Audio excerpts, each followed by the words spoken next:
Welcome back, everybody. This is Brother Mutant here. Today we're doing another build for you. Now, this is a tanker build of mine.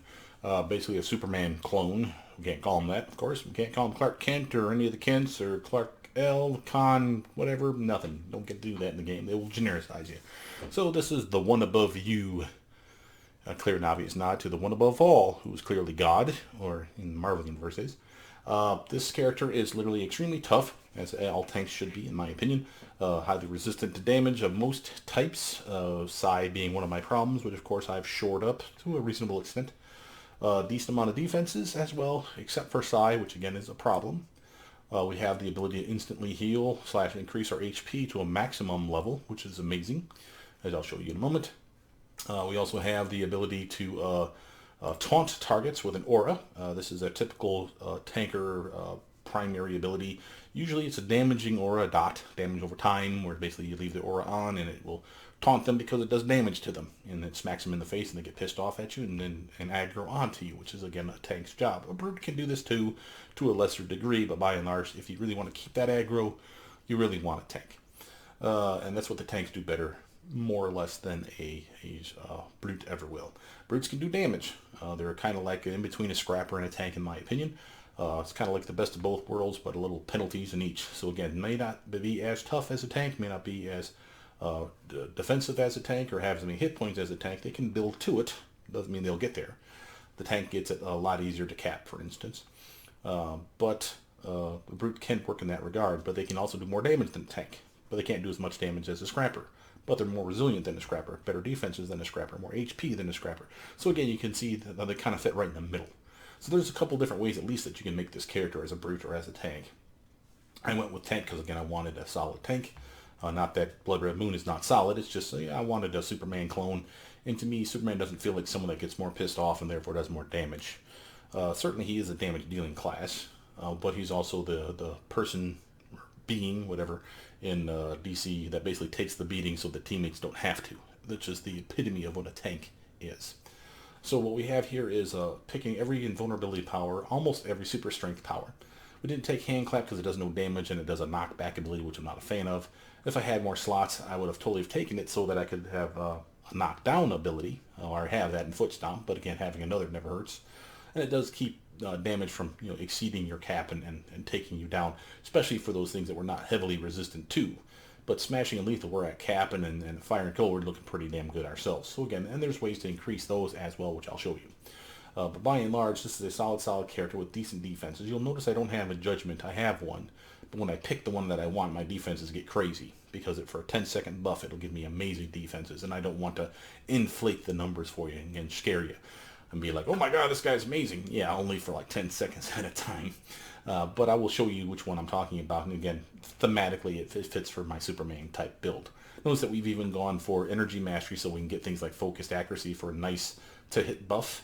It's a solid one, as well as our invincibility, which buffs us as well based on the number of guys around us. We have the proc in there, of course, which is amazing. But this is a big power piggy. This only benefits you. But this is an amazing hit debuff resistance, as well as a perception bonus, as well as better accuracy, as well as better to hit. So it's a lot of things all in one. So for the endurance that it costs, which we can clearly afford, totally worth in my opinion. Notice that part of that is the fact we also got laser beam eyes, which, you're going to go Superman, you got to go big and go home. Physical perfection. Sadly, we don't get any Arctic breath, which does exist in this game, but not in this set. And I didn't want to miss out on the laser beam eyes, quite frankly. Notice that we've even taken our God mode, quote-unquote, unstoppable, which makes us retardedly resistant to everything except for Psi. I even put a Psi proc in here, but I realized when I was filming this video the first time that I've made a mistake. Notice that, let's view totals, it'll make more sense. If you go to status, under view totals, you pop up this window, you hit the status, you see our resistance buffs, as well as our status protection. Remember, protection is, it will not affect you until it exceeds a 12.98 mag hold. And again, they stack on themselves. So one hold is never going to be enough in most cases. Two won't be enough. Three might put you there, but more likely than not won't be a problem. Four is definitely going to lock you up. So that can be a problem. But again, we have defenses to protect us from many of those things. So it's less likely to be a problem. But if it is a problem, you have unstoppable. Look how high these numbers get. Now, of course, increase our resistance as well, and increases our status resistance. Now, see, the problem here is this status buff here. This is not only a proc that gives me a solid side resistance, 6%, I want to say. 5%, excuse me. But it also gives a static 20% status resistance buff damn near across the board. But notice that it doesn't happen until you activate the power. And how do I know this? Because they're all intermixed. And then we had buffs beforehand. How do you know that they're not part of that set? Well, watch this. If I activate the power and then I switch to the untoggled or the unbuffed mode where I haven't put that slot in there, you see my numbers change. And they change by 20. So 156.25 drops to 136.25. So that's where it's coming from, is here. And if that's true, again, I haven't tested this in-game, but again, Mids is usually reliable. If that's true, then this is probably the wrong place to put this. You should need to put it somewhere else in an auto power where it's always on, so that it will benefit you when you haven't activated Unstoppable, which again, you can see the benefit of. Remember, that just means the holds, the stuns, whatever we're talking about, wear off sooner. And again, that matters because 1 hitting you is not enough, 2 hitting you is not enough, 3 or 4 hitting you might lock you up. Well, if they wear off sooner, remember, they stay on you as a little icon underneath your health bar. You'll see 1, then you'll see 2, then you'll see a third one. And again, if the third one is enough to lock you up, but the first one has dropped off because it wears off sooner, you can see the appeal. So having more resistances does help protect us as well. It's just you'd rather have status protection over status resistance, in my opinion. But if you can get both, you definitely want both. You can see we're a little catch-all of everything. We have a little defense debuff protection. We're a little resistant to being sapped or having our endurance drained. Not enough to literally take on a sapper, full bore. But again, if it hits me once, I'm probably not going to instantly crash from it. And they'll, of course, want to target him immediately and kick his ass. Knock him on his ass, we'll say foot stomp. Knock him up with something like knockout blow. Stun him, whatever it is I can do to lock that son of a bitch up so he doesn't get a second shot off. But this will help, is my point. Notice we even have the perception buff. Part of that's coming from our focused accuracy, as well as our to-hit bonus to-hit debuff resistance coming from focused accuracy. So when that's on, that protects us from, say, dark powers. That was something that would nerf our to-hit chance. Well, this would be a way to protect that. So again, as well as to-hit buff, as well as another to-hit buff, so we got a lot of chance that we're going to hit our targets. Again, another reason that a lot of people may want to take this particular build and flip it. Make it a brute, where it's super strength on this side and invulnerability on that side. On that score, one of the things that to note is, remember, we have to take this first power here in the secondary set. Well, this power here, if you're a brute, this would be your first power on this side. But you're going to take it anyway. Hell, I took every last one of them. So switching them from left to right doesn't really change anything as far as the brute's concerned, as far as this is concerned.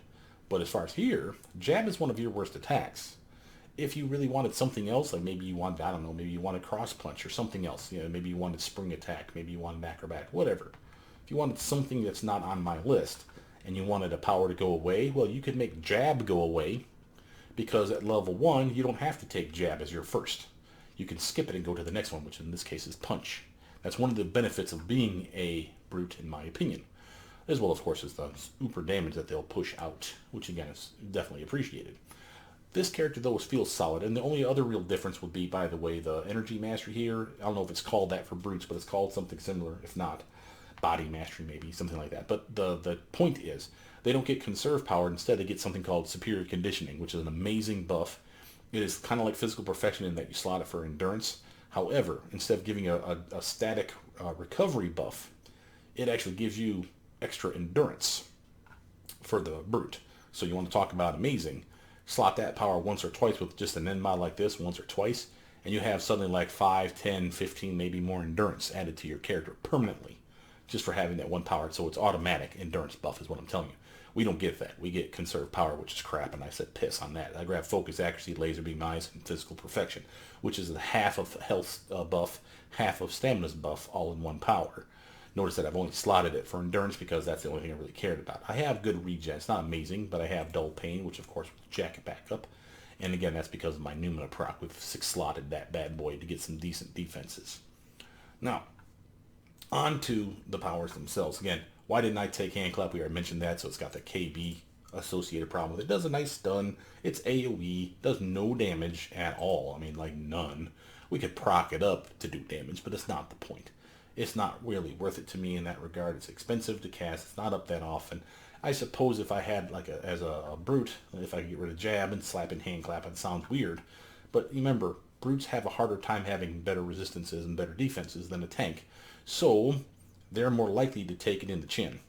If they need some breathing space, hand clap could solve some of that problem, just like foot stomp solves my problem here. Now they'll take both, is my suggestion to you. Notice we also didn't take hurl. This is a decent power. It's got good damage. It's not amazing. Let's actually show you the damage as far as a tank is concerned. So we go into your... Sorry, I should show you this real quick. Window, power set comparison. Go to tanker, which is, of course, by default because you are a tanker.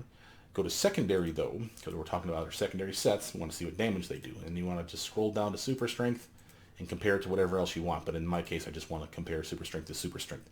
Go to damage per animation. That's your DPS. Not damage per second. I know that sounds like DPS. It's not. This is based on recharge of the power and everything else. So everything's all over the goddamn place. DPA is what you want. Again, jab is the worst one. Again, why I suggest that a brute could probably pass on it and not feel too bad about it. You're already going to get punch, haymaker, taunt, hand clap for a brute probably, knockout blow, rage, and foot stomp. Now hurl is the one that we're passing on. Notice the damage is not bad. I mean, it's low-ish on the totem pole, but it's ranged. It's the only ranged attack you have here, not counting my laser eyes. On that, I could compare it to that set. Watch this. Here's my laser eyes, sitting at a solid 31.63 base. Look at my hurl, 34.66 damage per second base. Hurl's better, you would say, brother mutant. So why are you grabbing laser eyes? Well, one, I wanted my Superman clone, and two, while hurl does look epic, you grab a big rock from the ground and you chuck it at the bad guy at range, solid 80-foot range no less. It's a good way to get a taunt off on a target that's running away from you as well. But so will laser eyes. And again, laser eyes is energy damage, all of it, and has a minus defense debuff on there, whereas hurl is just KB, and it's smashing damage. The most heavily resisted damage type in the game, along with lethal. So I figured, screw it. I wanted something that was a little bit of a damage type. So I want laser beam eyes. I could have taken both, but again, I would have had to get rid of something else. And again, I can't think of what else I'd want to get rid of. So that's my logic for that, just so we can understand each other on the differences here. But the laser beam eyes does serve me well. And again, that minus defense debuff is significant. Single target, of course. Notice the minus resistance, that's coming from my reactive. If I shut that off, that goes away. Again, most of our physical attacks, or I think all of our physical attacks, have a built-in taunt as a tank. That's part of our, what we call punch voke. Poke voke, for those that are familiar with the terms punch voke is for tanks. Every time you hit somebody in a big circle based on around that person that you hit, it taunts targets up to your cap, your maximum, I want to say 16 people you can taunt onto you. So if you're taking on a room of like 30 people, you're not tanking it all by yourself. People will need locked up stuff. Stuff will bleed off of you where you can't keep everybody's attention. But hopefully if your team is quick on the uptake and the holds as well as the stuns as well as the killing, then that 30 mob turns down to 16 real quick, because you're killing off a lot of the minions very quickly, right? And there's some lieutenants and there's some bosses, and while those may fill up a decent number, there's nowhere near 16 of them in that room. So over the 30, you can probably trim that down pretty easily down to, say, that 16, where you're at cap again, where you're keeping all the attention focused on you periodically with punching them in the face, lasering them in the face, foot stomping them onto their ass, hitting them, of course, with taunt, which is, again, a staple. And while people say, oh, you don't need taunt, you have a taunt aura in invincibility or whatever else you do with all your attacks. Bullshit, you still need taunt. Taunt is useful for a couple things. One, we can put a proc in it. Two, it's a minus range to the target, which means that they have to close ranks with you. So if they're used to sniping out at like 100 feet, now they got 25 feet. So they have to get much, much closer to you, and then it's easier for you to get their attention by jumping over and just punching them in the schnoz. So you can see the appeal of the taunt. And it lasts for, again, a good long while. I haven't even buffed this, and that's lasting me a good long while. Remember, this is just a chance for damage. This allows me to literally AoE psionic damage to the targets. And again, the DPS is piss, because while it does more damage than this is an average based on how often it procs. So again, this is not the number you'll see. You'll see the 71.75, probably rounded up to 72. So you'll see a 72, or if they resist that, a little bit lower than that, but it'll go off in AoE format. It'll hit one guy, maybe it hits no guys, maybe it hits 5 guys. So again, of the dudes that you taunt with that maximum number, you can hit a decent amount of guys with it. And again, that's appreciated, extra damage. And again, a different damage type. So taunt is, for a tank at least, a go-to, gotta have it. Brute, yeah, you could probably get away with not getting it, but if you're going to off-tank, quote-unquote, where you're not necessarily the main tank, or maybe you are the main tank and because they couldn't find one, and again, brutes can do that job. I'm not trying to say they can't. You're probably going to want to have taunt on your build. For no other reason than it's an AoE taunt. It shoots it out at a distance. It circles the bad guy that you hit with an AoE taunt. him and anyone around him, you'll hear a little twinkle twinkle noise. And I usually say it to myself when I'm playing the game. I go, twinkle twinkle bitch, twinkle twinkle, and they all fucking come to you. So again, it's a common theme for a tank-ish toon to have Taunt, right? But other than that, like I said, I didn't need hand clap and I didn't like hurl. Again, not that it's bad, it's just that it didn't fit my build, and I'm just like, I'm happy with my laser eyes. But other stuff that you'll see that is missing from my Superman build, I can't fly without a jetpack. I am Superman light. I have super jump at least, and the reason for that is, well, I could have swapped out super jump for fly. I do like super jump. You do travel faster than fly. Fly is useful. Don't kid yourself. Hover's great in combat, but terrible outside of it. Fly's great on the open map for just freedom of going wherever the hell you want. But having said that, if you're going to go fly, you almost want to grab hover, fly, and afterburner. Afterburner allows you to travel very fast on the open map for short periods of time.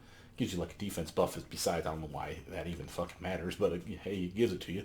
And you can slot it for defense, I think, as well, so you can get like some Luck of the Gamblers in there or something fancy that you might want. But so can hover.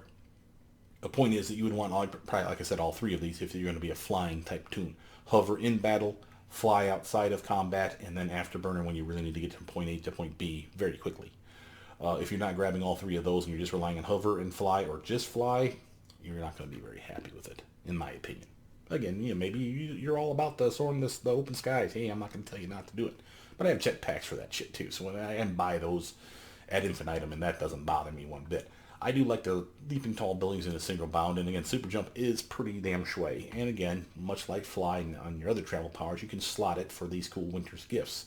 Notice that I'm getting me a decent fire cold resistance on this toon. Part of it's coming from this little bad boy here, and notice I got some slow resistance in there as well. Again, if we go back to our view totals status for the buffs, see the slow resistance? Notice if I switch it to the off one, see where it changes here and here? Hell, all that up there is changing as well.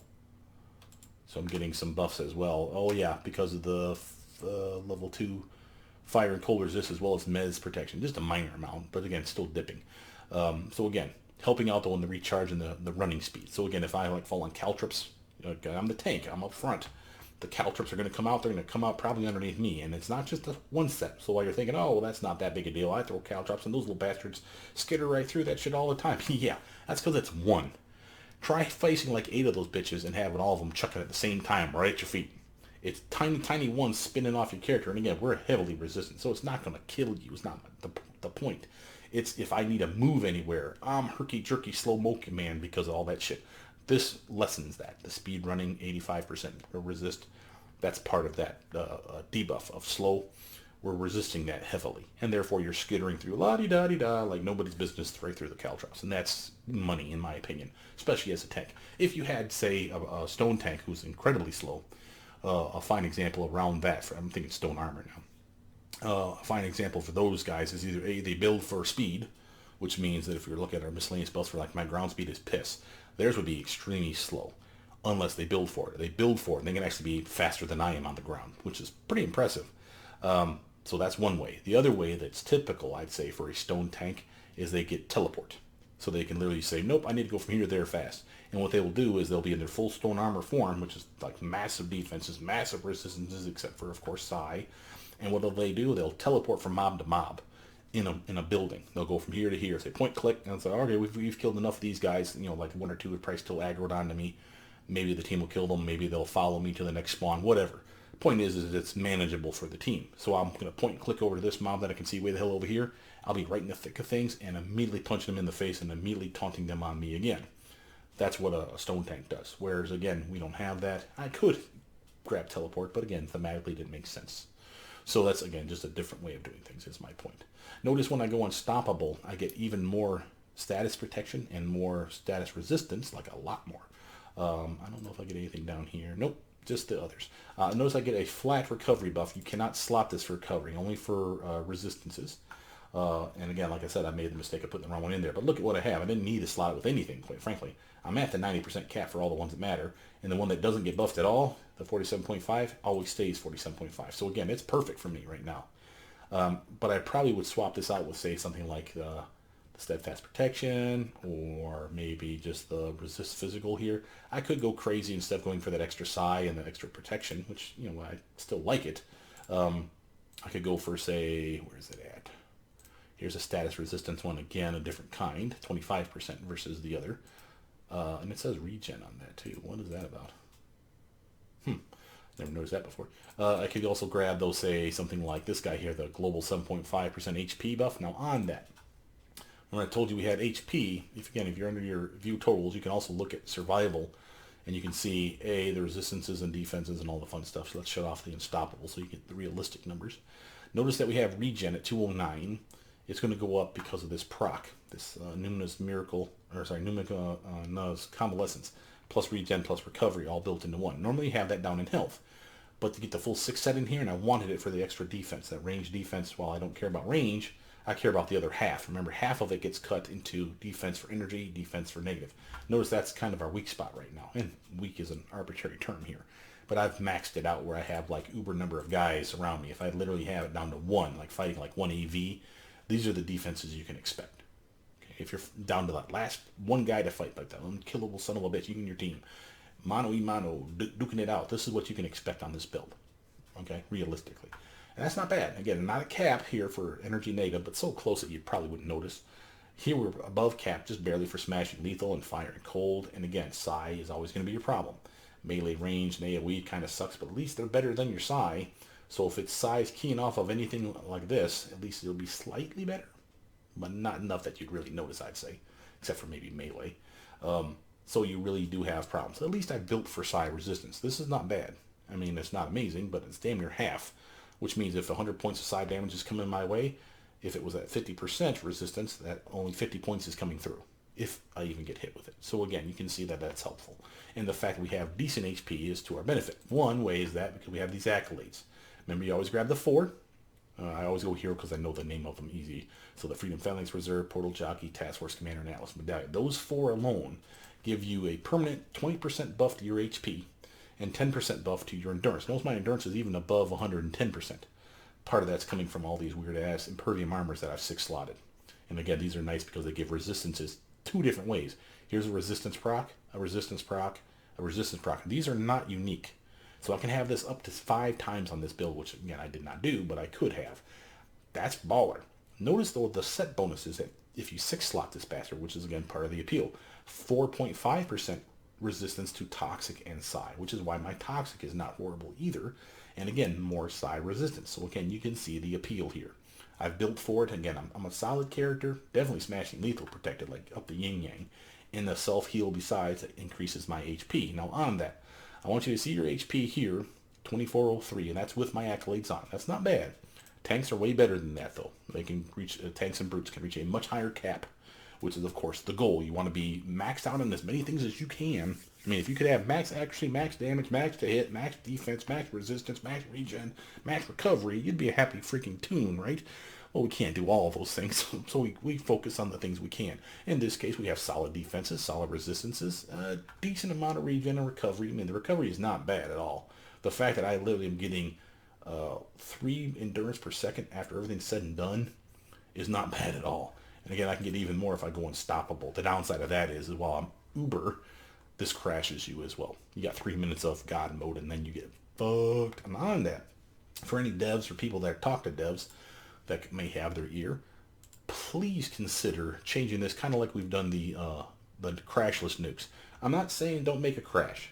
Let's be clear on this. There's a couple sets, Shield being a fine example of the way the devs in the past have done it correctly, in my opinion. They've made it hurt your character, but not screw you over completely. Taking a tank and taking all your endurance is a big screw you to a tank.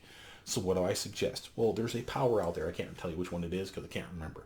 But I know for a fact that there's a God mode where literally what they do is at the end when it crashes, instead of draining all your endurance, they drain 90%. Now, how do I know that they drain 90? Because they were sharp back in the day, and this is what they did. They took your character, whatever your endurance was at. Maybe you're at full endurance. Maybe you're down to like 1%. You're about ready to crash. But the power crashes, and what the power does when it crashes, it fills you naturally to full, and then it takes 90% of it. You see what they did there? guaranteeing that you would have been down to 10%. And again, you can still screw my recovery so that I'm not gaining any endurance and my toggles are still on is the goal here. Where I may have to like eat some Skittles or have someone buff me or stop attacking at the very least for a short period of time until my recovery kicks back in. That's fine. But taking all my endurance away completely is almost guaranteed to screw us over. And I think that that's a mistake. I really think that they should look at that. Again, I don't mind the 90% because and a penalty to my recovery besides, hell, screw my regen too while you're at it. Fuck me in the ass with a bucket of sand. I don't care. But the point is, don't crash my toggles. You crash my toggles and I'm a squishy motherfucker now, just to show you what happens when my toggles go down. Just to show you what happens. Shut off everything that you would have spinning. Combat jumping would go away. Tough eyes auto. Rage, that would probably still be up. Tough, that's not a toggle, that's a clickable. Weave, though, focus actually would go away. And that's what you'd be staring at. Look how terrible my resistances are. Some things are still okay, but by and large, I'm hosed. And my defenses are garbage. I'm getting beat around, and this recovery gets screwed, I think, as well when this crashes as well. So again, there's a lot of FU to the character when this happens. No endurance, no togs, and even if you had like like I said, the minorest of windows where you could click a blue, like a catch breath, the little blue ones that increase your endurance, one of the Skittles to increase your endurance back up a little bit, so that your toggles don't crash. That's all I'm really saying. That's why I say, fill us to 100, then knock us down by 90% to that 10%. Screw over, like stop my recovery for X amount of seconds. Again, I don't mind that. Just make sure I have enough blue bar left that if I'm paying attention, I can eat a Skittle or two, or stop attacking and weather the storm, so to speak, and let my recovery finally kick back in and start getting my blue bar back. That would be gold. So again, I'm off my soapbox. But that's my point. Those are really, really bad ideas when they give you like, oh, you could totally use your God mode. And no one's going to want to. So again, if you're seeing that no one wants to use it, that's probably an indication that it's a bad power. I mean, hell, even I can think of a reason that hand clap and hurl are useful. I'm just not taking them. But I will tell you how many people that say like, fuck that God mode. They're just like, I'm not taking that 100% endurance crash. They don't like they'll take it like me, put it, slot something in it where they at least get a buff from it just for having the damn power, and they'll sit in their tray and they'll never touch it. I can't tell you the number of times I've taken a toon where it's like, I got this God mode. Will they ever use it? Hell no.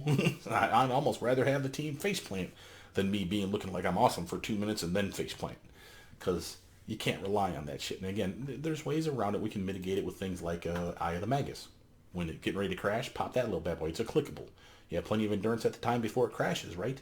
And this thing, well, just to show you what it does, look at your defenses and your resistances when I pop that bad boy. Boom! Huge, right? And again, all the kind of categories that roughly that you would want to be buffed. And while yes, your toggles would go away, so goodbye to you, goodbye to you, goodbye to you, and tough and weave and focus accuracy. But this is still not bad. And that lasts for a minute. And in that minute, my recovery will come back online. I'll be able to eat a Skittle or two, and then slowly reactivate my toggles. And while, yeah, that's cool, and hey, you may say, well, Brother Mutant, that's good enough, right? Why don't you just go that route? Yes, like I said, it can be mitigated with that trick. Here's the problem with that trick. How long does this last? A minute. Plenty of time. How long does it take to recharge? Yeah. And there's our problem here. Okay. So it's not just that we get screwed and we could solve the problem just by clicking this one little thing. Yes, you can. But then you can't do it again for like a retarded amount of minutes. While this one may be up a lot faster than that, it's still not going to be something that you're going to spam it. And again, I'm not trying to spam it. Hell, make this thing like an unbuffable recharge where it's only like every 1,000 seconds. I have no problem with that. I'm not trying to go God mode all the time. But when I really, really, really need it, I really, really, really need it not to crash my endurance when we're done. Again, end rant. Now, for this character, again, compare it to a brute. Again, a brute will do more damage. It won't have nowhere near the defenses that I have. It will not have the resistances that I have. There's ways around that. I'll show you how to do that. But again, this will probably be okay. Because you can see I'm already above the cap as a tank. A brute will probably get to that 90, or reasonably close, like 89 or some shit. So close enough that you wouldn't even really tell the difference. And that's fine.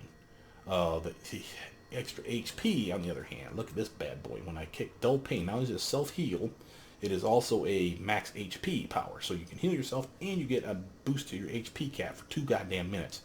Look at this son of a bitch. We are at cap, kids. 3,534 HP for a tank or a brute. Remember, it's easier for a tank to get there. Look at how close we were, because it is over the cap. See that cap from a total of 3,534.85. That's as close as I can get it for you, where it's spot on the money. I was pretty impressed with that. I'm just saying. And that's cool, right? That's exactly what you would want. Now, I should say this. You also want it to be perma. It lasts for 2 minutes. You'd want it to recharge in 2 minutes. I do not have that. Again, if you want to get rid of Unstoppable, put in Hasten. That would be a good way to get there. But again, you see the point. The reason you want it is either for a self-heal, which is what I use it for, or, in this case, a max HP. Or both, ideally. But ideally, you'd rather just have it be at max HP. And I say that because look at your regen here. Hey, it's giving a little bit up because of this. But notice the maximum HP you heal per second is 33.75. Look at what happens when it's down. 20.95. And while part of that is because we got an increased regen from this buff. Again, it went up from 209 to 229. See that? But that's just minor. That's just because of this proc. The real reason you're seeing such a big number is because it's based on your max HP. That's money. So having the maximum HP and a high regen besides, that means you're healing as fast as you can for that, was it 2 minutes? 2 minute buff. Again, amazing. And again, if you could get it perma, it would be the way to go. This would be always on, so you're always at max. So any heals that are coming to you and any regen bonuses that you're getting from your teammates is really capitalizing on that. That's a solid thing. Now, I use it, though, preemptively. Like, I'll go into battle knowing that, like, say, it's a bunch of Psy characters that are going to fucking screw me over because my Psy resist is garbage and my Psy defenses are even worse. Even this is decent. It's not that decent when it's all Psy toons hitting you, the main focus of everything, all at once. So I'll preemptively pop that, have max HP, so when I take that Alpha Strike, I'll survive it. And if I feel like this is good enough, I'll wait for them to hit me, and I'll activate it after the first salvo comes off so that I fully heal from it, and then now I'm at max HP. So again, it's potato how you really want to do that. But you really will get a very good feel for how much damage you can take, and when you need to use this as a heal, or when you use it preemptively as just having max HP. You see what I'm saying? So there is a difference there. So that's just flavor. I can't tell you when to use it. You have to decide on your own. But that's a solid screw you to the bad guys. And having max HP, like, I'm not kidding. I mean max HP, where you can't get any better than this, baby. That's fucking baller. That is amazing for a tank that has cap defenses or damn near, that has cap resistances or really close. Some that, definitely need some work. But again, we can fix that. On that, notice that, remember, we got our combat jumping, our super jumping, and we've done our typical Kismet's proc, as well as our 5% resistance. That's why we're so good for all these resistances as well. This is always on. You definitely want to make sure that that's on, so you get your 6% to hit buff. You're seeing that go down when I shut it off. See that? Part of that, those coming from Invincibility. And now this is, if I were to say that from both of these sets, Invulnerable, Super Strength combined, there's at least 3 things that really need to be talked about. Okay, so one is going to be your Invincibility Power. This is this guy right here. It's a toggle taunt. Doesn't do damage, but notice that it gives you defense, it gives you to hit buffs, and the hit into damage is coming from the proc. So let me just flip it like this. If you hold shift, by the way, and right click your mouse over this here, you can shift to the other set. So you can, compare and contrast, if you will, between two. I'm just going by the default. So here's my default. So you see how it's a taunt. You see how there's a 2% to hit chance. And then I have 6% defenses besides. So look at my defenses. They're looking kind of crappy. But notice that's based on one guy being around me. So this is one of those sliding scales that you need to pay attention to. Notice up to 10 foes can be affected. So if you slide it to 10, you're a tank. You should, or even a brute, you should have about 10 guys on you at the height of the fight, if not more. But 10 is the max. Look at what you just did for your defenses. It's not 6 anymore. It's 15 against everything except for, of course, Psi, melee, range, and AoE. So again, your hole, your problem. Then your 2% to hit buff just went up to 20%. The taunt changed. It didn't change at all. It's still the same taunt. Look at how good my defenses look, even unmodified. I'm fucking beyond the cap. So why do I set it to 1? Because like I said, you can't guarantee you have 10 guys around you. It could be 9. It could be 5. It could be 2. It could definitely be just 1. If it's 0, who gives a shit what your defenses are? Because there ain't no one near you. Well, no, it's not true. If they're shooting you at range, that could be a problem. That's why you close range with things like Taunt. pulling them to you, lowering their range so they have to get within range of now your invincibility. So again, it all synergizes like it should. Let's turn it back on though. Look at what I get for turning it back on. Like I said, with everything running like it should, solid defenses against one guy. So if it's that one last standing son of a bitch AV or giant monster, this is still what you can expect. Now, in a normal mission, that is not realistic.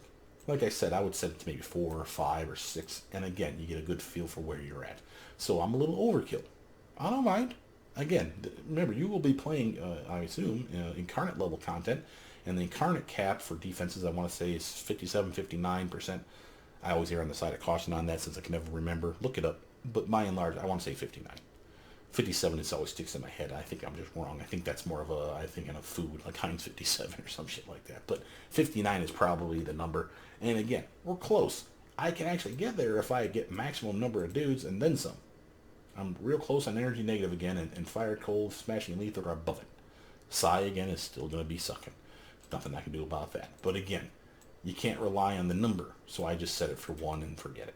And say, what does it look like now? And if I'm happy with those numbers, I call it quits. And you will be on the team. You will be getting buff from other people as well. And there's other ways for us to increase that. Again, I'm going to show you that in a minute. But that's one of the cooler powers that you have. That's a weird mechanic, and I wanted to show you that. Another one that's a weird mechanic was your dull pain. We already talked about it. That's not just a heal, that it's also a max HP buff. In this case, we've maxed it to the point where it really is max HP. So that's awesome. So why you see 2 different numbers here. Solid heal and bonus HP. Okay. So that's nice. Then, the other one to talk about is, I mean, I suppose we could talk about Unstoppable being a solid resistance buff, status effect buff, status protection or resistance buff as well. The endurance crash, notice it's a solid recovery buff that you cannot modify at all, because you can only put resistance sets in here, or resistance, endurance, and recharge. And that's it. Like I said, it'll sit in your tray, you'll never touch it, is the goal. But when you really hit something that's like, oh god, the energy is really coming through, what do I do? What do I do? Unstoppable. And hope for the best, that when it crashes, that you're somewhere safe. You know, it's kind of a problem with it. The other one, though, I think that's kind of a weird one that I would like to point out is Rage from the other set. So again, we talked about Dull Pain, we talked about Invincibility, and we talked about Unstoppable. Let's actually talk about Rage from the Super Strength set. This is the reason, in my opinion, you would go Super Strength. It's all smashing damage, nothing fancy, AoE, and lots of single target, even with a ranged single target.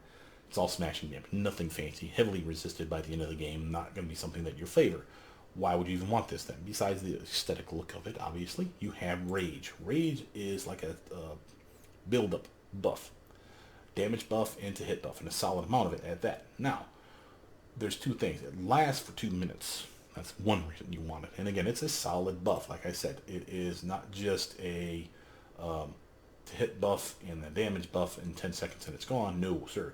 It is a screw you 20% to hit buff, 80% damage buff, and that lasts for 2 goddamn minutes. Now, on a brute, it's even better. I mean, it's the same number, but they can capitalize on that to hitting that damage way more than a tank can. Their numbers really start to skyrocket for the amount of damage that they put out. So again, why not play a brute? Well, I wanted to play a tank. But a brute can totally capitalize on this. Look at the problem with this one, though.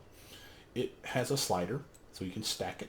I do not have it on a recharge well enough to actually stack it. Again, with teammate support, someone buffing me, say speed boost or whatever, it will stack. And again, that's something of concern. Why is that of concern? Why would not more be better, Brother Mutant? Because again, if it stacks, you have more to hit, and again, more damage. Win-win, right?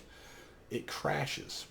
When it crashes, it takes 25% of your endurance. That's a problem. It takes a bunch of your defense away, 20%. I mean, it fucks you badly. I mean, a global screw you to your defenses. And then, something else as well. I can't remember. Was it like lower?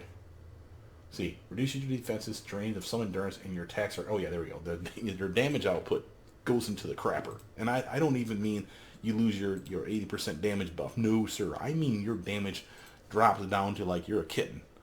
You're like doing like 100, 200, 300 points of damage with your massive, strong punches because you've been raging like a good tank or brute should. And get super, super numbers. Then the crash hits and then you're suddenly hitting for like 8, 12, 14. And you're like, what the fuck just... Oh, shit, the crash. And the crash lasts for, I think, 10 seconds. Now, some people say you want to have this perma. and I'm damn near at perma. So it's up as fast as it's down kind of thing. 120 seconds uptime, 120 seconds of downtime. So when you activate it, it's up as soon as it crashes. And yes, technically speaking, it buffs you again. Again, you can have stacking. But now the downside of this is this. That 10% crash is guaranteed to be there. And you're guaranteed to have minus defenses, and you're guaranteed to have shit damage. So, overlapping, people swear by because, again, double damage, double to hit buff, win-win. Yeah, but then your crash is coming sooner than 2 minutes every time. It's still every 2 minutes. Don't kid yourself, but the fact that it's recharging, let's say you recharge in 100 seconds. So it's up for 120 seconds. It recharges in 100. So that means there's a 20-second overlap where it's double, right? Awesome. But then it's going to crash again every 2 minutes. Sooner, you're going to get that massive crash, and that screws you, in my opinion. Again, I could be wrong on the math on this, but I err on the side of you should honestly have it 120-second duration, which you can't change, and have it recharge ideally in 130 seconds. Why do I say that? Because, again, the 10-second crash. So think about it. You're maximum buffed for the full 2 minutes. Crash. When do I want to reactivate it? Not during the crash, because during the crash, my defenses still suck and my damage still sucks. So why would I want it to activate it then? I'm not suddenly getting amazing damage now again. No, it's still shit damage. So you want that crash to wear off. Then you activate it. That's why I say 10 seconds after. So 120 plus 10, 130 would be the goal here. And I'm okay with the fact I'm a little above it. But again, I have this on perma. It's automatically activated again. And again, I know that's not optimized, but I'm still making my peace with it. And here's why. For all the pain and penalties of the minus defense and the massive endurance screw you, and of course the damage in the toilet for every attack you have, that's not technically true. What do I mean? Well, all those weird powers that you can buy from the pay-to-win vendor, the ones that, the Black Wand, I think it's called, or the, well, matter of fact, I think we have 10 powers up here. Does it actually have it in here? No. These are just kind of like your accolades, but just different. Okay, that's okay. I know the 4 of them. You can get 3 of the 4 for sure, right at level 1. They're free. You just go to the pay-to-win vendor over there in Atlas. That's right by the left side of the globe. Talk to her and say, I want this one, that one, and the other. Here's your 4. Pick from the 4. You have a Black Wand that does negative energy damage at range, minus to hit as well. You have a Nemesis Staff, which has a really nice range, so it's like a pull, like a sniper level range, like 100 feet or so. A really nice range. It does smashing damage only, but does knockback. Not that you care. Single target, but it's good damage. Then you have a Ghost Slayer's Axe, which is a melee weapon, and it does extra damage to ghosts. Not surprising. And then you have Sands of Mu. That's the AoE cone, where you like ninja punch and in a nice little tight cone. You can hit multiple guys with that thing. It's I want to say it's smashing, negative damage, and it definitely has a minus to hit component to it as well. Again, something that a tank will benefit from. Now, having said all that, those 4 powers are not powers that benefit from things like to hit bonuses, build up, so no extra damage, no extra to hit, nothing like that. They have like a flat 75% chance to hit, which kind of sucks, and they have okay damage, to be honest. Better obviously at level 1 through 49 than it is when you get to 50, but the point is you can't enhance them in any way. But on that same note, you can't penalize them in any way either. Hence the crash is no concern for those 3 of those 4 powers. Remember, you only pick 3. So pick the 3 you want. When you notice that you've crashed, when you finally see your damage, you're like, you're amazing, and suddenly your damage is like 8. Oh shit, time to do Ghost Axe, Sands of Mu, and Nemesis Staff, or the Black One, or whatever the 3 you've picked. And just cycle through those. And the beautiful part is, by cycling through those 3 powers, if you're up on your game, hit that one, and then that one, and then that one. And what does that just do for you? That takes almost the 10 seconds up, and they do full damage, just like normal. Now, yes, you may miss, you may hit, but the point is, your damage, you won't feel the pinch quite as badly, is my point, for that 10 seconds of crash. And then you go right back into your normal attack cycle. And again, you may get like another 1 attack off that has that lame damage, but then you're back to being normal, and then you're back to being raging again, and you're just beating the shit out of them, which is, again, the goal. So that's a way around that. And again, you have to kind of be quick, you got to be paying attention. But again, you will feel it. You will see your numbers and you're like, I'm just crushing stuff in there. Big power uppercut. 10 damage. What the? Oh shit. Click. Sands of Mu. Click. Black Wand Staff. Click. You get the idea. So you will get a feel for when to activate those things. But again, like I said, some people swear by double stacking it. Some people say no, you want to have it at, like I said, the 130-second recharge. So 2 minutes of uptime, 10 seconds of crash that you're ignoring, and then back to being the full 2 minutes again of uptime. Again, I haven't done the math on it. I can't tell you which is the best way. I think this way is, again, the 120 and 130 is the way to go. But I could be wrong. If you have math that tells otherwise, post down below. Tell us why. Notice I've done some crazy stuff here. The one thing that I do regret is you have this chance of KB here. Notice I have a chance of knockdown here as well. It's because I wanted to set bonuses. This is the winter set, Superior Avalanche, a PB AoE move. Look at all that defense, melee and fire and cold. And while I don't care so much about the 2.5 or the 5% melee, I care that it gives me 2.5 for smashing lethal. So there is a reason to want that. Again, that was important. I'd rather be above the cap, even if it's the tiniest bit. I still would rather be above than below it, or right on it even, for that matter. But the extra 5% fire and cold, that's money. Because if I don't have that, then I'm down to 43.8. And again, it's real close to the cap, but again, I'd rather be above than below it. If I didn't do that, I'd take away probably this recharge, minus speed, minus recharge probably, or an accuracy or a damage in here somewhere, because again, I got extra. You clearly see all the red there. And I'd put in a chance to knock down proc like this guy right here. Damage, chance for knockdown. Okay, knock back to knockdown. Why? Because that means that no matter what that power does, all it's going to do is knock them on their ass. Because I have this proc here, this is what happens. This one is an 80% chance to proc, so it's going to hit a lot of guys. And it's because it's AoE. This one's going to be chance of knockdown, and again, I don't activate it very often, so again, it may proc at the same time. Well, what does that mean? 0.67 and 0.67 added up is what class? I don't know. But it's greater than 1, and guess what that means? Yeah, knock back, not knock down.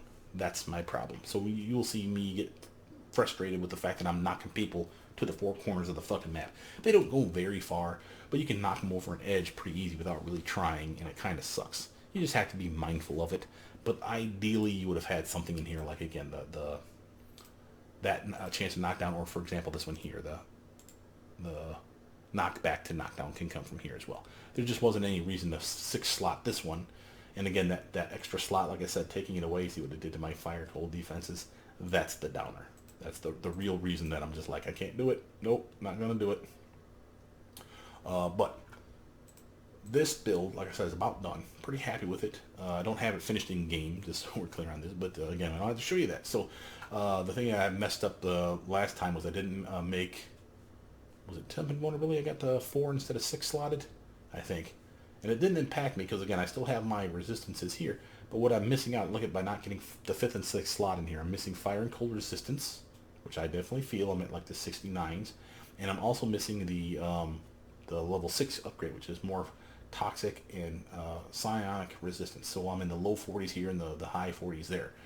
So again, I need to take those away. Where were they? I would have been unstoppable, but like a dumbass. I put Aegis in here, like this one here, and then 2 more, because it gave me more fire and cold defense, putting my fire and cold defense well above 50. And I'm like, yay! And then I realized what I did wrong. I'm like, oh, I didn't need that much. Ah, shit.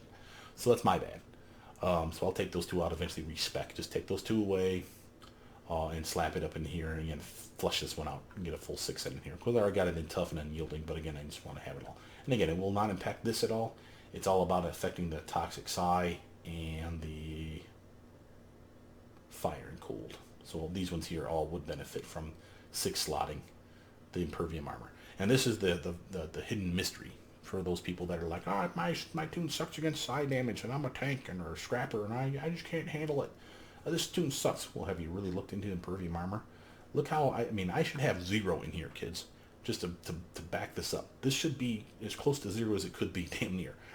Maybe you got 3, maybe you got 5%, or hell, maybe you even got like 10% total from all the different set buffs that you put in your toon just by random dumb luck. But by heavily looking for it, this is what I ended up with. That ain't bad. Now, let's talk about Incarnate. We've done all this, let's talk about Incarnate. So first off, let's shut stuff off just so you can kind of get a feel for what we're looking at for our numbers. Again, more than enough endurance, well then what I need. Remember, I always shoot for 2 higher for endurance to drain. So if this is 1.23, I'd love to have 3.23. And I'm well above that. So you see, I'm getting 3 endurance and then some every second. more than what I need to keep this toon infinitely running damn near. Not counting sappers and whatnot. But by and large, I'm pretty golden. Decent regen, not amazing. Solid to hit bonuses from this, and the more guys around me, remember, the better that number gets. And again, it procs sometimes, so I'll get an extra surge of damage for like 8 seconds or so from this guy. And again, you will, as a tank, appreciate this shit. It is an amazing upgrade. I could have put it in focus actually, but this one's a power piggy, just so we're real clear on this. This one is defense into hit buff as well as taunt. So I'm cool with the way I've slotted this. Notice I got cytoskeletons in there twice, and I got this membrane exposure in there as a +2 once. Why? This is to hit buff and defense and endurance. To hit buff, defense, and endurance. This is to hit buff, defense, and recharge. So if the power ever falls off, shuts off, our toggles crashes, for example, instead of it taking a whole fucking 10 seconds for that thing to come back online for me to kick it on, now it's 6.19.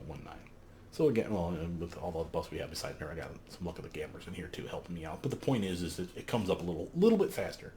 And I'm already solid for the endurance. You see my endurance on there is in the green for Ed. So it's starting to affect me. If I would have gone the same one as these a third time, it would have been bright red. And it would have been no recharge bonus. It would have been a really terrible recharge over here, and the endurance wouldn't have saved me that much more endurance a second. I'm already at a decent level here. But this bastard, we 3-slotted it for the same 3. Cytoskeleton, cytoskeleton, cytoskeleton. All 50 plus 2s. Look at that shit. Bright red, right?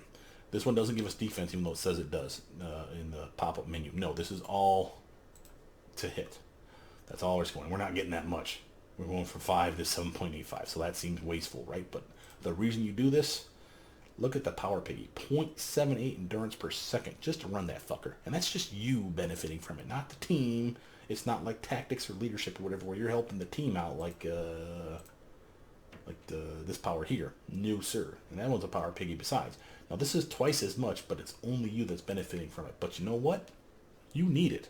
And not because you need actually. We got actually. Don't kid yourself. We got to hit buffs. We got our cool little plus to hit check. We got to hit this. So this is not necessary per se. I needed it because I needed something to get to laser beams and physical perfection.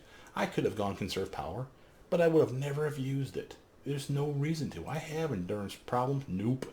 So why would conserve power ever be something on there? The only real reason to do conserve power is because maybe I would want these 2 slots back. Because conserve power would be like a 1-slot global recharge, like this guy.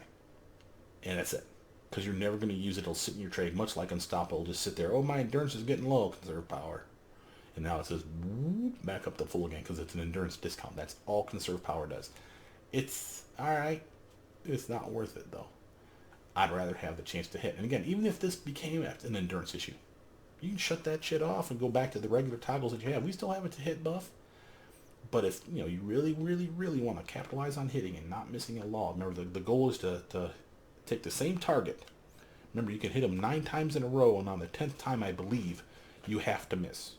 That's the best case scenario on the same guy. If it's like me against an AV, I swing, I swing, I swing. I can hit you 9 times in a fucking row. That 10th time, it's like a guaranteed streak breaker, and it will miss. It could be the miss on the laser beams. It could be the miss on jab. It could be miss on my knockout blow or my haymaker solid hitting attacks, which would piss me off. But the point is, you want to be at the best chance to hit, so that your streak breaker, your chance of them, the game deciding, no, you don't get to hit this time. Doesn't matter what you rolled, you will not hit. That's at maximum. This helps get you towards that maximum. That's the point. Now let's talk about our incarnate stuff here. Notice my muscular radial. Extra damage. I have no reason not to want more damage, especially for a tank that doesn't do very much damage at all. I get immobilization duration increase. We don't have 1 immobilization power in the entire build. It's a complete waste. I do have a defense debuff power. Just the 1, but it's this laser beam eyes. Notice instead of -14 to that target that I hit, it's at 18.62. That's coming from the musculature. How do I know that? If I literally turn this on, lock it in place, and then shut this off. See how it changes?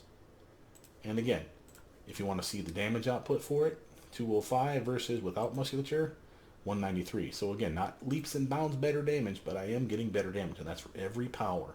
So I appreciate that. Then I get to hit debuffs, which we don't have either on this toon. So again, useless. I run a little faster. Okay, I'll take that. And as a tank, you do want to be zippy. You want to be ahead of the pack for most things. So having extra run speed, not bad. Extra endurance mod, now that helps me a couple ways. 1 for stamina. the other for physical perfection. There's nothing else in here that has anything to do with endurance mod. Not even unstoppable, weirdly, because remember, it gives you bonus recovery, but you can't modify for recovery. Remember, it's a flat amount. It doesn't have any IOs or end mods like physical perfection does or stamina.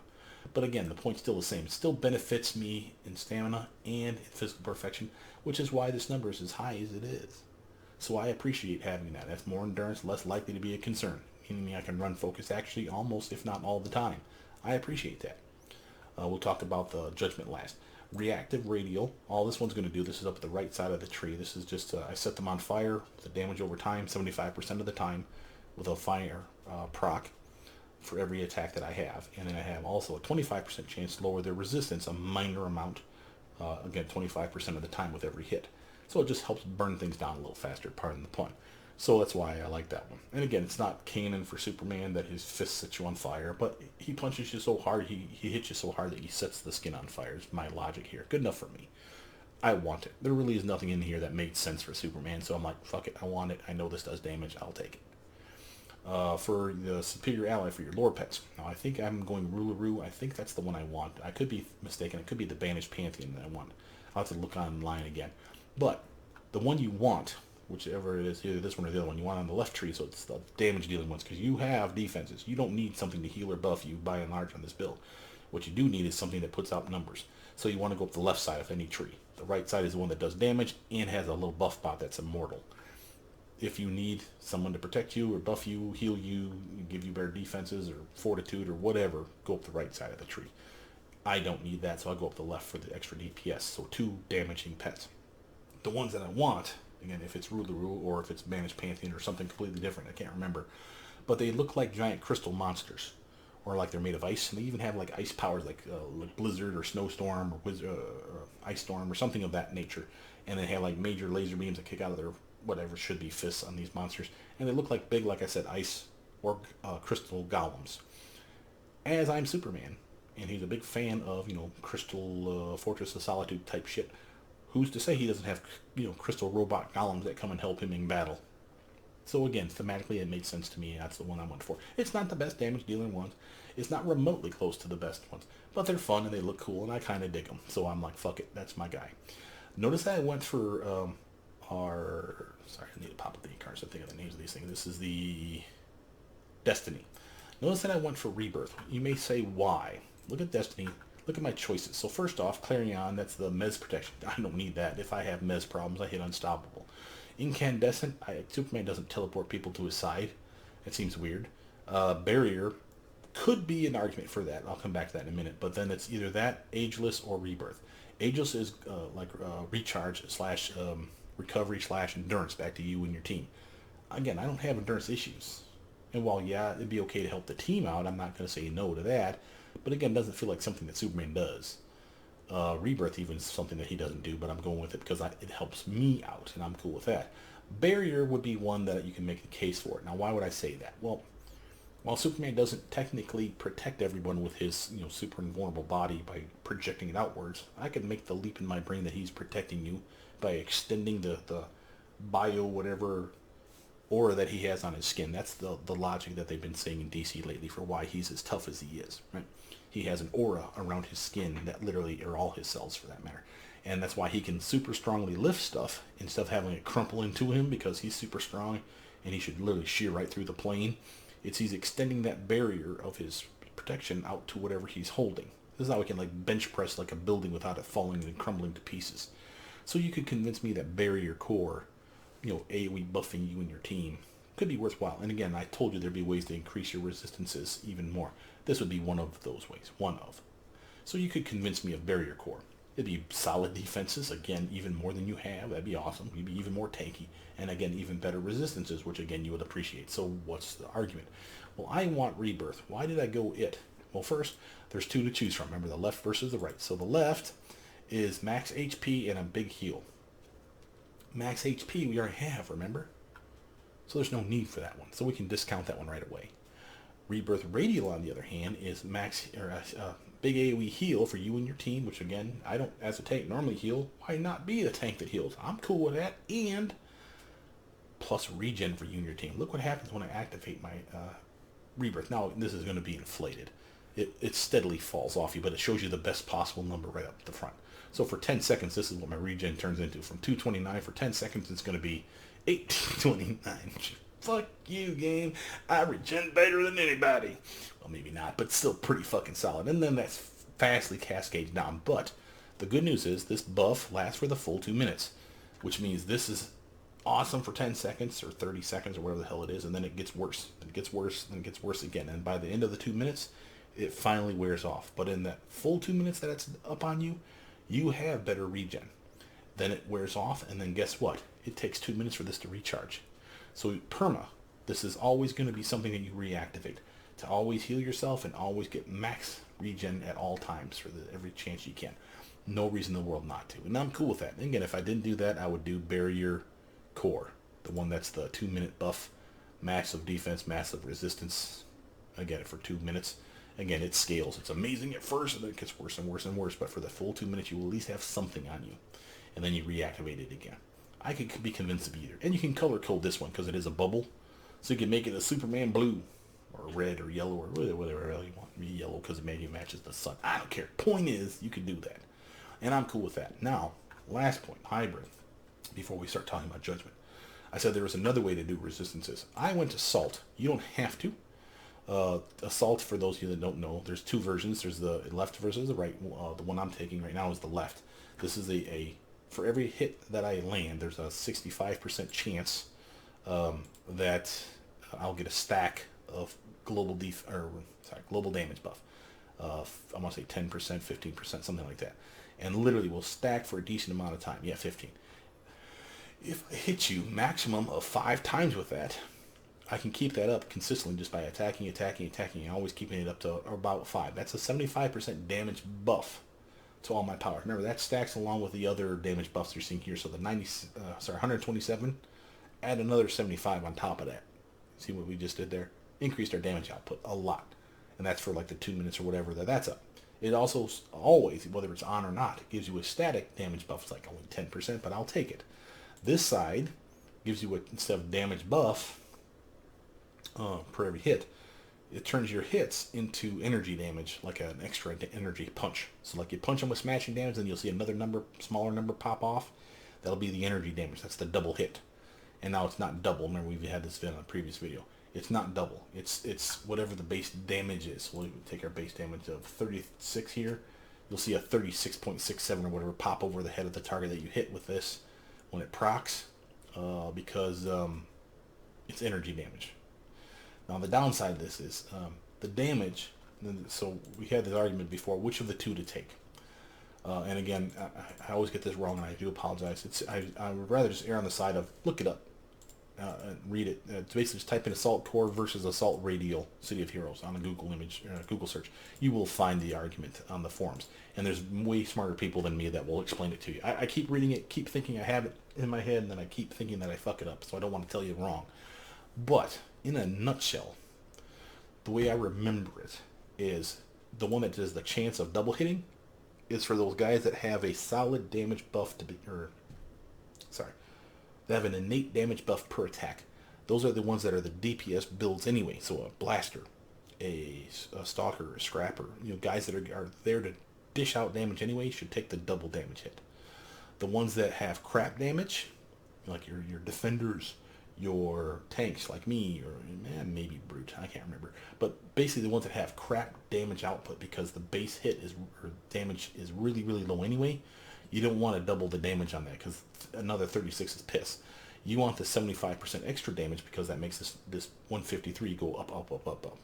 And that's supposed to be the better idea. And I think I'm right on that, but again, look it up. I don't want to tell you wrong. Just go with what the Google tells you on that one. But know that there's differences there. If I didn't go this route, or if I was a brute, say, and remember, brutes have less defense, less resistance, less HP max, they can get to the same caps, but they start off with lower numbers all across the board compared to a tank. So if this was the same build for a brute, you would not see these numbers here. You would not see probably the max HP. This one might be the same, the 90%. You'd either be really close or you'd be 90, and again at the cap. But by and large, all these other numbers would be lower. All these numbers would be lower. The max HP would not be max HP. You could get to it, you could build for that, but they're mostly built for basically dishing out damage. So they may not need the assault total or the assault core, or sorry, the core or the radial.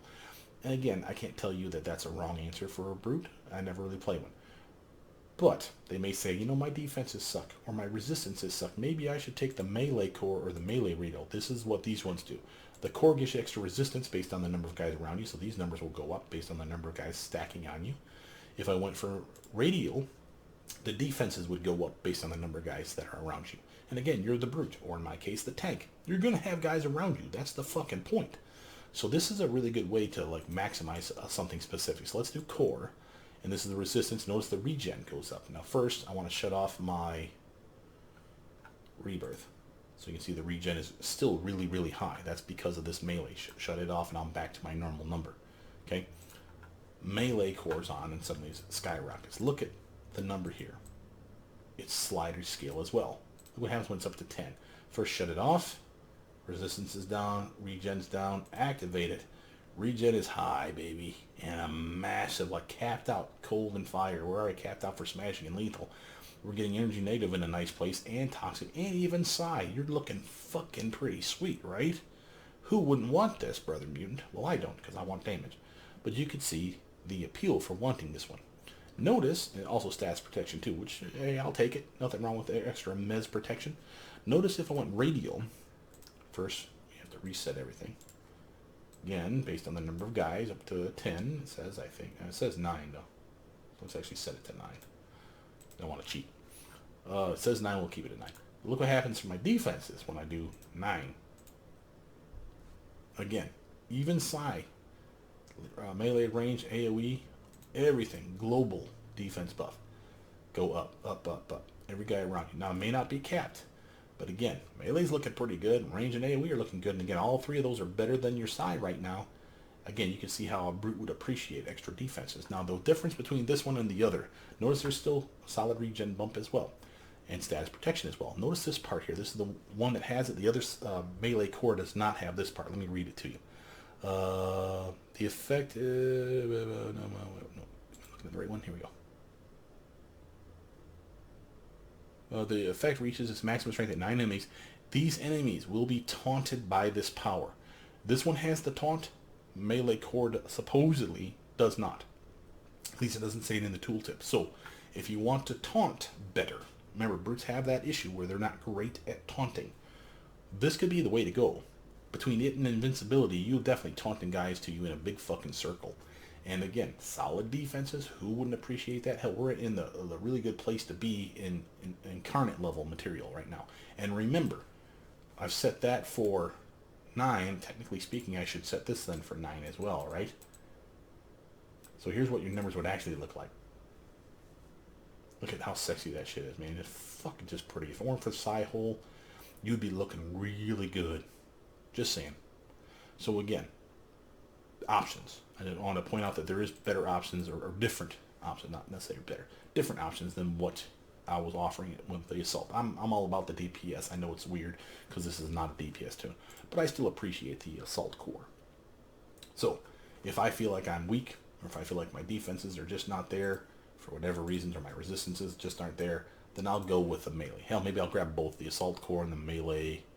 Honestly, I'll probably grab the core. I'd rather have the extra resistance, quite frankly. I'd love to get those all as close to cap as possible. My defenses are looking pretty good, I think. I'd pop a skittle if I needed, or a teammate help me out, but I feel pretty safe fighting just one boss and having like uber resistances and decent regen, a clickable regen, another clickable regen, and again a massive heal / regen with that little bastard.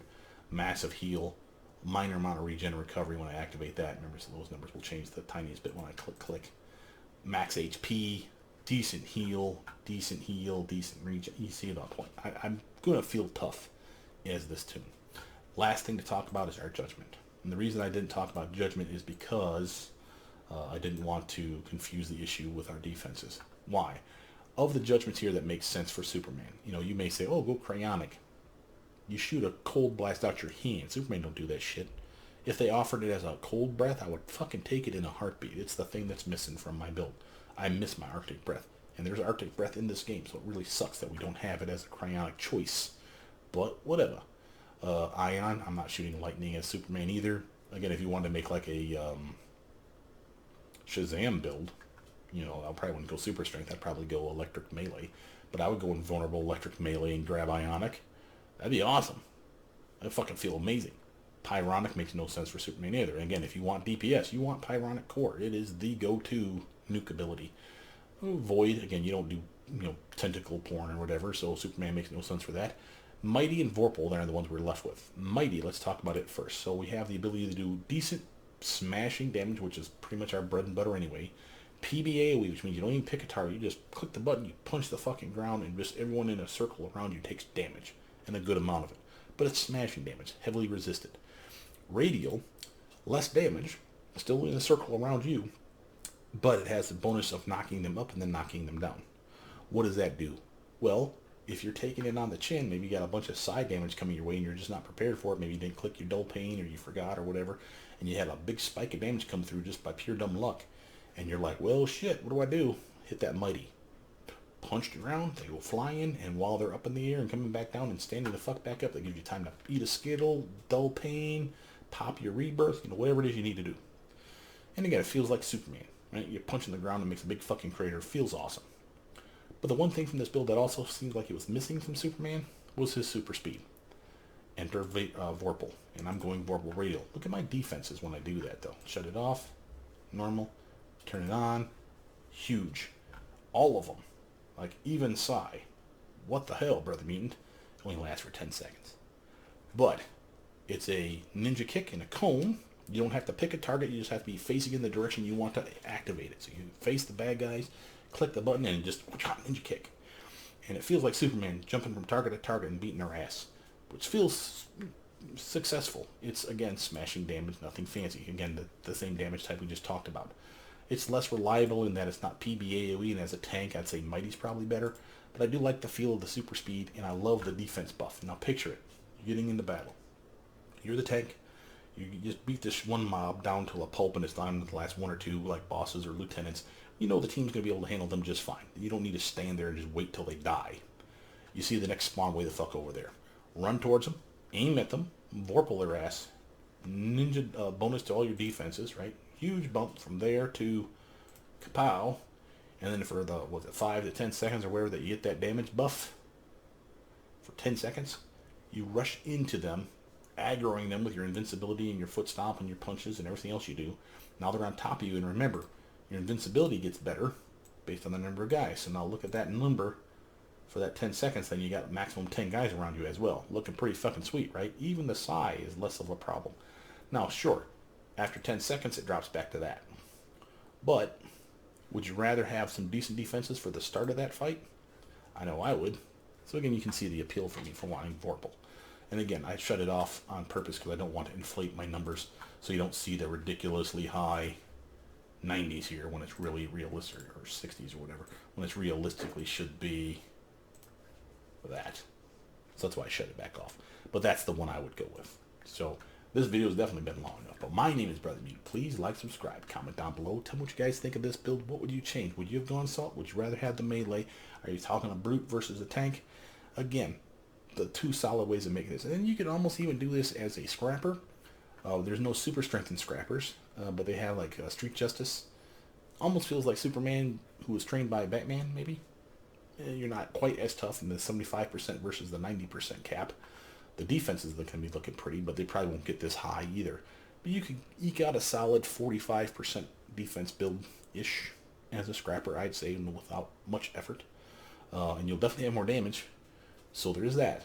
And even laser beam eyes besides. So you can do much of the things that I've already talked about. But again, it will feel weird and you won't have the rage. And part of it is the rage. Part of it is that foot stomp ability, which of course, by the way, for those of you that don't love the foot stomp, you can do a punch to the ground. There's an animation change there. So you can literally do a lot of different animation changes, by the way, for the punches. So if you don't like the way the jab or the haymaker look, you can have these weird looking, aerobic looking moves where you like cross punch and just like do weird shit like a double fisted punch to the face where you like your knockout blow kind of shit. So still the same attack, still the same animation time, but it looks different. So if you're shied away from it because you don't like the look of the way it swings, check out the animations in-game first to see what you could shift it to and go from there. But with that, my name is Brother Mutant. Please like, subscribe, comment down below, tell me what you guys think. I'll see you guys soon. Bye now.